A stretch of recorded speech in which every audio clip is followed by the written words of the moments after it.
Hey, dude, you okay? Your backpack looks really heavy for you to only be wearing it in one strap.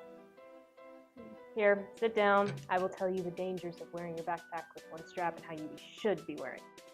Whenever a single backpack strap is worn, it makes the center of your gravity asymmetric, and the human spine tries to accommodate for this by twisting and bending in an attempt to center the weight.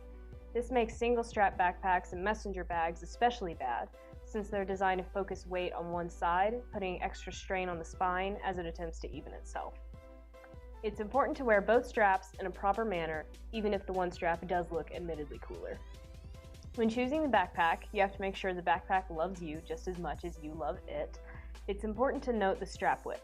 Narrow straps concentrate the weight of the backpack on a narrow area of the shoulders, making it more stressful for the body to withstand. Ideal backpack straps are wide, distributing the weight across a greater surface area and being less stressful on your back and shoulder. The length of the straps should also impact the amount of pain associated with backpack wear. Longer straps alter the posture in that the wearer will assume a forward head position, leading to more pain, so shorter straps are better.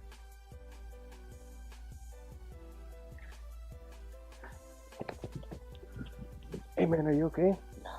No, dude, your backpack looks too heavy, dude. It's putting a lot of strain on your spine, dude. We can go talk about the problems over here.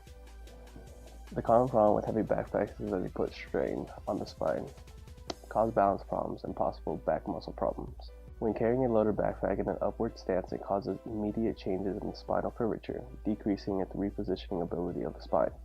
The persistent changes in both spinal curvature and repositioning ability have revealed an increased risk of spinal injury. Over the years, these problems have started to become a growing concern for students, parents, and teachers. In general, it is recommended to reduce the backpack load of your spine curvature so that your spine curvature isn't too far from its normal curvature. Curvature is good, but too much curvature can be a bad thing.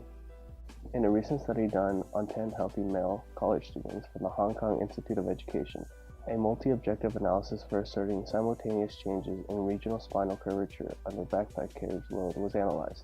In other words, they measured different parts of the back against different weighted backpacks.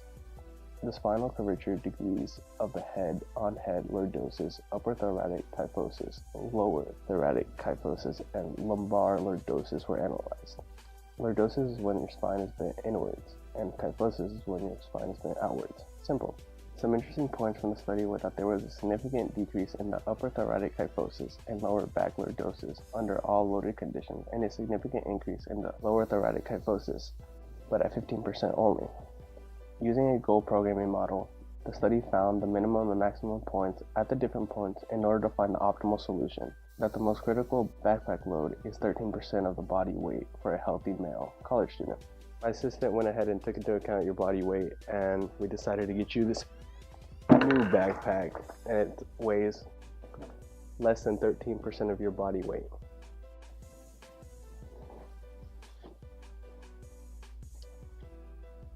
Hey, backpack dude? Hey, sorry to bother you. I noticed that you were talking about backpacks earlier, and I see that it's actually a lot lower than it's supposed to be. Go ahead and sit back down and let me explain why it's a little bit too low. Actually, a study was done on positions of the backpacks and the effects of two different positions on the user. The two main positions they focused on was the thoracic and lumbar placements. The thoracic placement is when the backpack was placed with the top of the backpack on the shoulder line, while the lumbar placement had the backpack at the bottom, just above the spina iliaca posterior superior. Yeah, I know. I had to look it up too. Here is what it looks like. It was during the study that they observed trends in kinematic changes during sitting with the thoracic placement of the backpack that allowed them to conclude that the lumbar placement was more recommended to minimize compensation. On the other hand, during gait, or a person's manner of walking, it was found that there were fewer changes in spine positions during the thoracic placement when compared to the lumbar placement. But if you have lower back pain, it would be better for you to have it in the thoracic placement when walking, since it minimally influences spine alignment. But since you don't have lower back pain, then I would suggest carrying the backpack in the lumbar position. That's a lot better. Perfect. You're under arrest. You're impersonating a chiropractor.